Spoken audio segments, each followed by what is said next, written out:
So last day we have seen how to calculate the so many some numbers between the two rational number. दो rational number के बीच में कुछ numbers आपको find करने हैं, आप कैसे फाइंड करते हैं, ओके। अब एक और मेथड मैं बताता हूँ आपको, जिससे कि आप दो नंबर्स के बीच में और रेशनल नंबर फाइंड कर सकते हैं। एग्जाम्पल कल हमने पढ़ा था find the number between 1 and 2, find how many rational number 5, okay.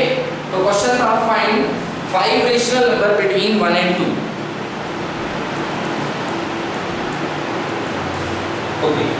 तो find 5 rational number between 1 and 2, 1 और 2 के बीच के 5 rational number. So one method I have told that, मैंने जो कल आपको मेथड बताई थी 1.1, 1.2, 1.3, 1.4, 1.5 एक मेथड थी। देन इसको आप ब्रेक कर लेंगे 11/10, 12/10, 13/10, 14/10 and 15/10। This is one possible method जिसको हमने डिस्कस किया है, ओके। एक मेथड तो हमने ये डिस्कस कर लिया है ना, एक और मेथड बता रहे हैं कैसे। जैसे आपको 1 और 2 के बीच में कितने नंबर निकालने हैं, 5, ओके, 5 निकालने हैं। इस नंबर में 5 में एक प्लस करिए अपने मन से, कितना आ गया 6। आपको 5 नंबर चाहिए तो उसमें एक ऐड करो 6 आ जाएगा। अब 1 एक आपके पास था और 2 आपके पास था, ओके। इसमें 6 का ऊपर मल्टीप्लाई और 6 का नीचे मल्टीप्लाई, 6 का ऊपर किया 6 का नीचे किया। अगर आप ऊपर और नीचे सेम थिंग का मल्टीप्लाई करते हो, इसका मतलब आप किसी भी चीज का मल्टीप्लाई नहीं कर रहे हो, 1 का मल्टीप्लाई कर रहे हो। 1 के मल्टीप्लाई करने से इफेक्ट पड़ता है क्या, नहीं पड़ता। सो 1 multiplied by 6 by 6 and 2 multiplied by 6 by 6, so ये हो जाएगा 6/6 and 12/6, ओके। अब इस नंबर को आपने इस फॉर्म में लिख लिया, किस फॉर्म में, P/Q फॉर्म में। देखो 6/6 कितना आएगा 1, 12/6 कितना आएगा 2। इससे फायदा क्या है, आप इसके बीच के नंबर ले सकते हो। कैसे, 6/6 और 12/6 के बीच के नंबर, पहला नंबर 7/6, फिर कितना, फिर कितना, फिर कितना, फिर 11/6, आगे 5 नंबर, ओके। तो क्या करना है आपको, आपको जितने नंबर चाहिए हैं उतने से एक ज्यादा बढ़ा के आपको मल्टीप्लाई करना है और डिवाइड करना है, ओके। आया समझ में ना, जितने नंबर्स आपको चाहिए हैं उससे एक ज्यादा बढ़ा के मल्टीप्लाई करिए या डिवाइड करिए, उससे आपका आंसर आ जाएगा। देखते हैं जो एक्सरसाइज का क्वेश्चन है आपके पास, ये तो क्वेश्चन पूरे हो गए। अब इसके बाद एक्सरसाइज के क्वेश्चन जो आप पूछ रहे थे हमसे, find 5 rational number between 3/5 and 4/5, दिया ना। ये देखिए क्वेश्चन नंबर है, question number 3, find 5 rational number between 3/5 and 4/5। ये हमारे सामने क्वेश्चन दिया गया, question number 3, find 5 rational number. आइए इसको सॉल्व करते हैं। एक नंबर है 3/5 और एक नंबर है 4/5। कितने रेशनल नंबर चाहिए इनके बीच में, 5 रेशनल नंबर। तो 5 में एक ऐड कर दीजिए, कितना हो गया, मतलब 6 का मल्टीप्लाई और 6 का डिवाइड, तो 6 का मल्टीप्लाई 6 का डिवाइड, 6 का मल्टीप्लाई 6 का divide, 3 6 upon, very simple, 4 6 24 upon 30, okay.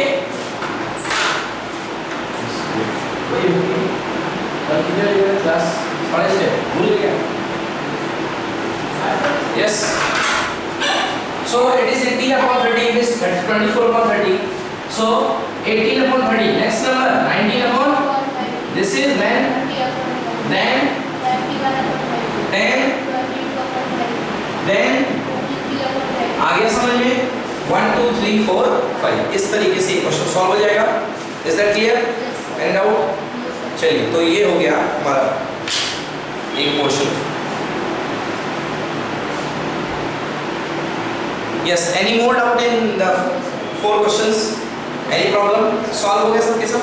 चलिए, अब हम पढ़ते हैं आगे इरेशनल नंबर को।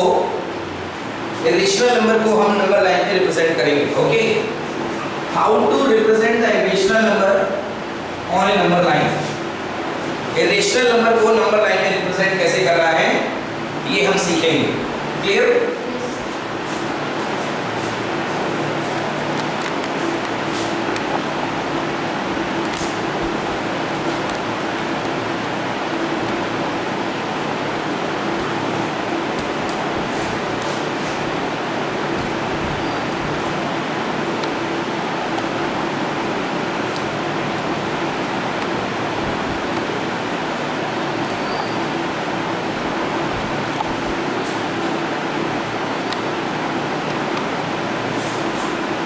Okay, so our topic is to represent the irrational number on a real line, on a number line. कैसे किसी नंबर को हम रिप्रेजेंट करेंगे नंबर लाइन पे, इरेशनल नंबर को। कल हमने क्या सीखा? किसी भी नंबर को, रेशनल नंबर को नंबर लाइन में रिप्रेजेंट करना, बड़ा इजी था। हमको आप कोई भी नंबर दे दीजिए, हम उसको नंबर लाइन में रिप्रेजेंट कर लेंगे, क्योंकि वो रेशनल है। और रेशनल नंबर या तो रिपीटिंग होता है या तो टर्मिनेटिंग होता है। ओके, और वो पी अपॉन क्यू की फॉर्म में उसको हम लिख सकते हैं। तो कल हमने उनको रिप्रेजेंट करना सीख लिया। अब आइए देखते हैं कि इरेशनल नंबर को आप नंबर लाइन में रिप्रेजेंट कैसे करेंगे। इरेशनल नंबर को नंबर लाइन में रिप्रेजेंट करना हम सीख रहे हैं। ये देखिए, सबसे पहला question, locate root 2 on the number line. ये root 2 on the number line, locate root 2 on the number line. Okay, तो आप भी लिखिए कॉपी में question, locate root 2 on the number line. Root 2 को नंबर लाइन में रिप्रेजेंट करना है। हम देखेंगे रूट 2 को नंबर लाइन में रिप्रेजेंट कैसे करेंगे।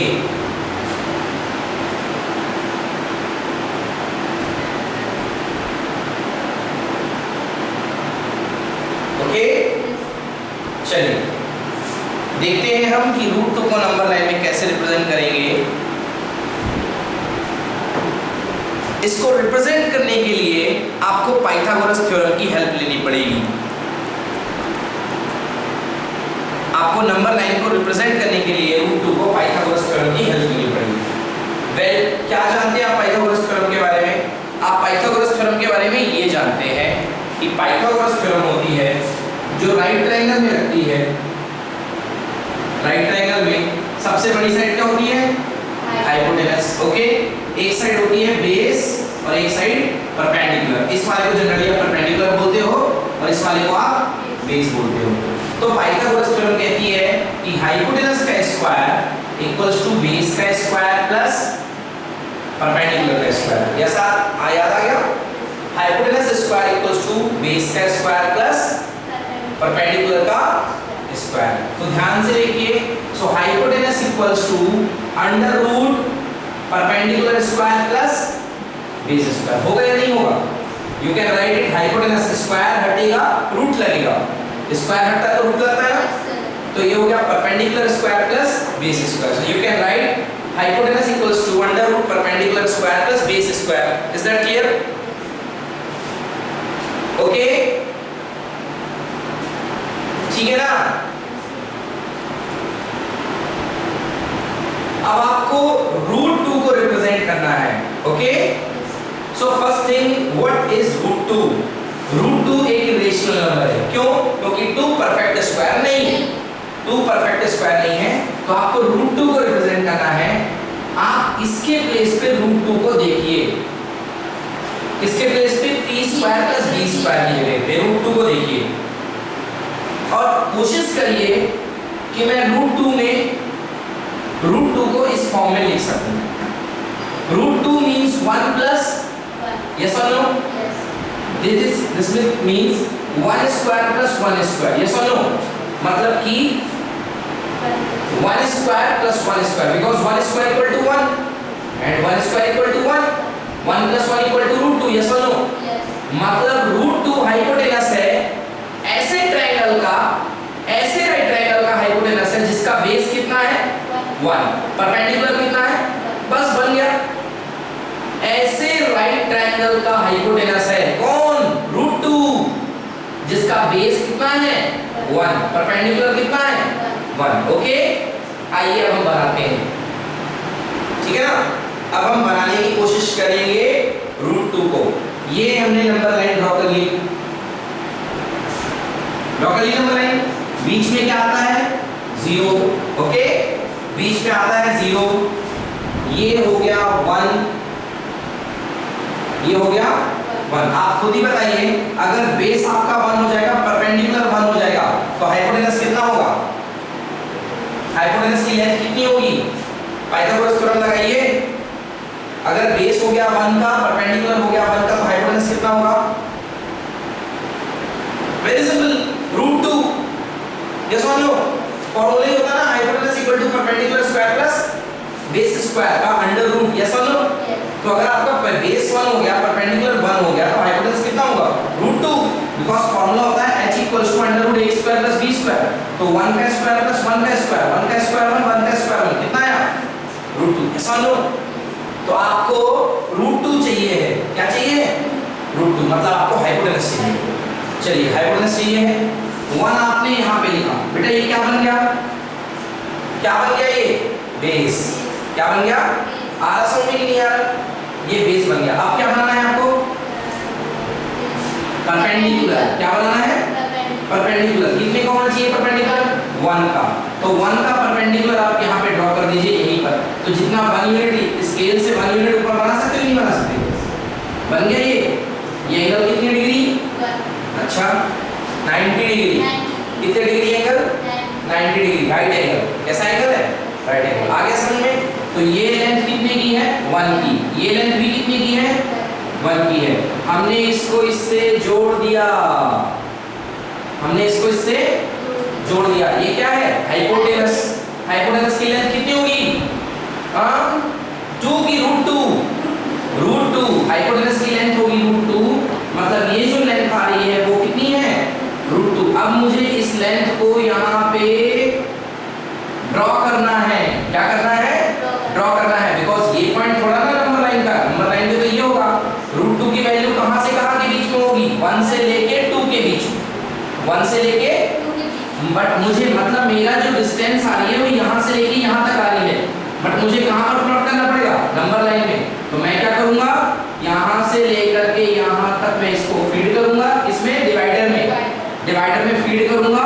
और जैसे किसी लेंथ को कहीं पर काटना हो तो क्या कर देते हैं? उस लेंथ को नाप के जहाँ पे काटना होता वहाँ पे काट देते हैं। तो यहाँ पे इसको मैंने नापा और ये काटा, ये मिल गई लेंथ आपको यहाँ से लेके यहाँ तक की, ठीक है? तो ये जो लेंथ कहलाएगी यहाँ से लेके यहाँ तक की, ये वाला पॉइंट क्या होगा? √2। क्या होगा पॉइंट? नहीं आ समझ? एक बार और समझा रहे हैं। देखिए आपके पास क्या है? √2 है। आपको √2 प्लॉट करना है। किस पे प्लॉट करना है? नंबर लाइन पे। नंबर लाइन पे आपको √2 प्लॉट करना है। √2 आपको कैसे मिलेगा? √2 = √1 + 1। 1 बन गया परपेंडिकुलर और 1 बन गया बेस, ओके? तो इसका लिख सकते हैं 1 का स्क्वायर प्लस 1 का स्क्वायर, मतलब √2 हाइपोटेनस होगा ऐसे ट्रायंगल का जिसका परपेंडिकुलर भी 1 हो, बेस भी 1 हो। तो ऐसा ट्रायंगल आपने बना लिया यहाँ पे, 0 से लेके 1 तक ये चले, 1 से लेके ऊपर चले। आपने इसका हाइपोटेनस निकाला, हाइपोटेनस कितना आएगा? √2। इस √2 को आपको ऊपर हवा में नहीं प्लॉट करना है, यहाँ नीचे प्लॉट करना है। कुछ नहीं, यहाँ पे आर्क रखो, घुमा दो, बस। तो ये जो सेंटीमीटर घुमाना पड़ेगा। हाँ, कितना सेंटीमीटर होगा? √2 ही तो होगा। आप ये बनाने वाले कौन हो? आप ही तो हो। तो आपने इतनी लेंथ लेके काट दी, तो ये जो पॉइंट मिलेगा ये क्या होगा? √2। क्या किया आपने? इसी लेंथ को आपने यहाँ पे रख दिया ना। आप या तो डायरेक्टली यहाँ काटना हो तो ऐसे इसको नापो, फिर यहाँ पे ये काट दो। बात तो एक ही, चाहे आप ऊपर से लेकर क्या हो या डायरेक्टली आप काटो। समझ में आया? तो ये √2 हो गया। क्लियर? इस तरीके से हम क्या करते हैं? किसी नंबर को, इरेशनल नंबर को प्लॉट करते हैं। देखेंगे, ये देखिए, हाँ ठीक है। सबसे पहले क्या किया है? मैं अपना डायग्राम मिटा देता हूँ, ठीक है? अपना डायग्राम मिटा देता हूँ, इसको थोड़ा सा नीचे ले आता हूँ जिससे मेरा भी डायग्राम बना रहे, उनका भी बना रहे। आपको दिख रहा है? नीचे वाले पर भी देखिए आप, ये 0 से लेकर के 1 तक है। 0 से लेकर कहाँ तक है? 1। 1 से लेकर ऊपर भी कितना? 1 और 1 का हाइपोटेनस क्या मिलेगा? √2। अब √2 को प्लॉट करना था तो ये लेंथ कहाँ पे डाल दिए? यहाँ पे। आ गया समझ में? तो ये जो पॉइंट होगा वो क्या होगा? √2। आया समझ में कि नहीं आया? बन जाएगा ना? इस तरीके से हमको जो है इरेशनल नंबर प्लॉट करने हैं। ठीक है ना।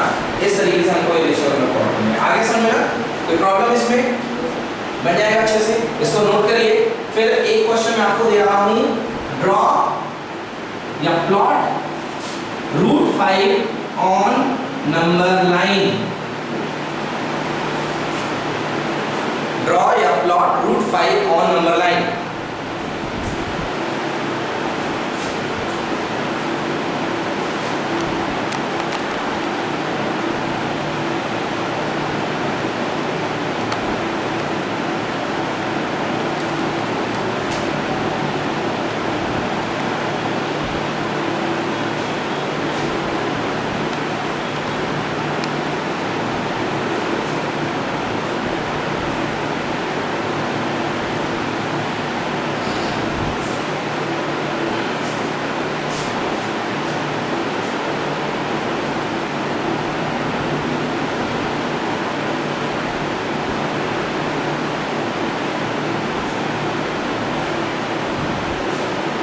ये डायरेक्टली यहाँ पे जुड़ेगा, ये बनता है, ये यहाँ पे जुड़ेगा, यहाँ पे ऐसे जीरो से जुड़ेगा ना ये, तो आप इससे जोड़ो ना, ये यहाँ पे ये क्यों कर दिया, यहाँ से जुड़ेगा। ओके, अब इस लेंथ को ले लो और यहाँ पे इसको कट कर दो, तो ये पॉइंट क्या मिलेगा, ये लेंथ कितनी की है, 1 की है। ओके, चलिए रूट 5 को मैं प्लॉट करना आपको सिखा रहा हूँ। रूट 5 को ऐसे लिखना है, बिल्कुल इसी तरीके से। Okay, p square plus b square की फॉर्म में बने। अब आपके पास हाइपोटेनस क्या है, रूट 5। आपको हाइपोटेनस कितने का चाहिए, रूट 5 का। रूट 5 आपको बनाना है। बताइए क्या लिखूं यहाँ पे, रूट 5 को क्या लिख सकते हैं, 2.5 प्लस 2.5। रूट 5 को आपको यहाँ पे लिखना है, कैसे लिखेंगे,